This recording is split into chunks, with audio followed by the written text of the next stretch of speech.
some pretty nice rabbit tracks right through here. Yeah, I gotta stomp a trail through here with my snowshoes. So I got permission to cut all the standing dead spruce right here in these woods. So just like how I do up the mountain, more rabbit tracks. Stomping a trail in with my snowshoes. For the most part, it's not too bad.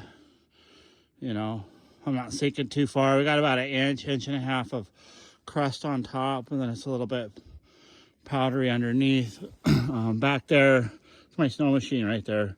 Back there, it was a little bit deeper, and I was sinking down, you know, about up to my knees.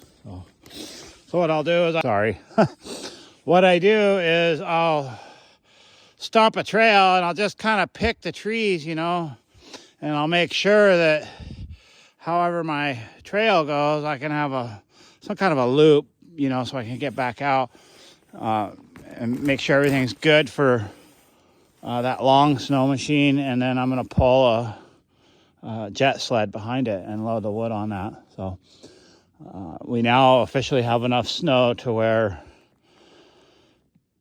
we have to use a snow machine to get our wood. So I'm grateful that we got permission. That's the best way to do it up here in Alaska, I feel. Now that we have the capability of seeing who owns what property, you know, you could just reach out. Doesn't hurt to ask. So this is actually my wife's uncle's land, so I didn't have to really... but I still asked, you know, so, and he says, yes, absolutely. A lot of folks want these standing dead trees out because they're, you know, fire hazard. And then they fall. The bases of them usually rot. That's the most rotten part. So they'll just, wind comes, if the tops get full of snow and the wind comes, they'll just fall over. So I'm going to come in here and log it with snow machine. So yeah, it's beautiful out. Have a nice day.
That's a good trail.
So I cut this tree down. I missed my mark a little bit. I don't look at the stump, but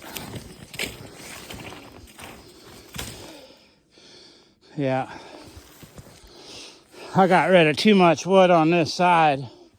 I wanted it to go there.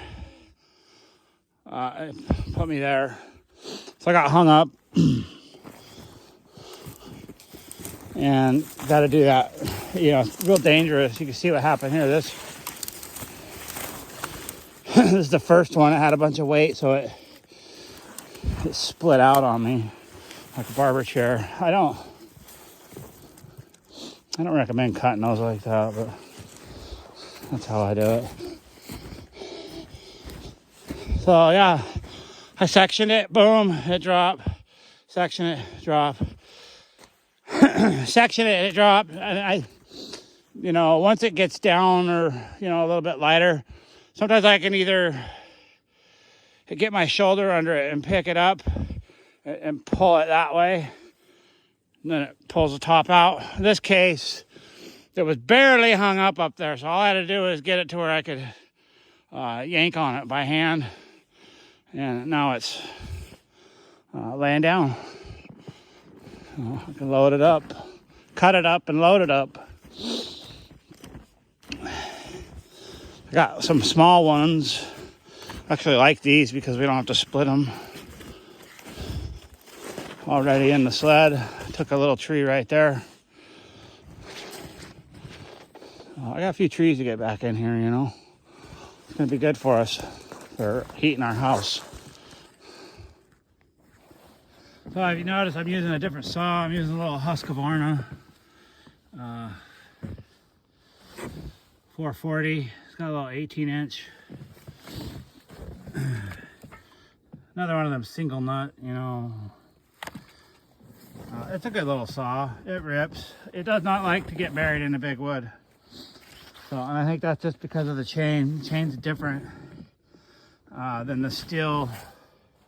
Even my small steel saw, the chain is different. I don't know if it's the kerf or what it is, but I know the guide. I know the guide. This part here is different. These guide links right here underneath. I know that was different. Like when I bought a chain, I bought a chain for the steel because I thought it'd work on this and it didn't, so I had to get a specific chain. But anyways, it's a good little saw. My new machine. So my idea here is to get some wood stockpile down here in our willow house, because the more prepared this house is down here, then that gives me an opportunity to go up the mountain and spend a little time doing stuff up there. But it's kind of cool back here where we're at, because I'm really literally could do the same stuff that I do up the mountain. The only difference is there's more people down here. Not really back here where we're at, except for on the weekends. And then like we could, like the road's just right there. Like we could drive, you know, drive a car. But I still try to do things the same, you know, stomp trail in, run the snow machine across it, you know, harvest standing dead spruce, and just, you know, get outside and enjoy the day.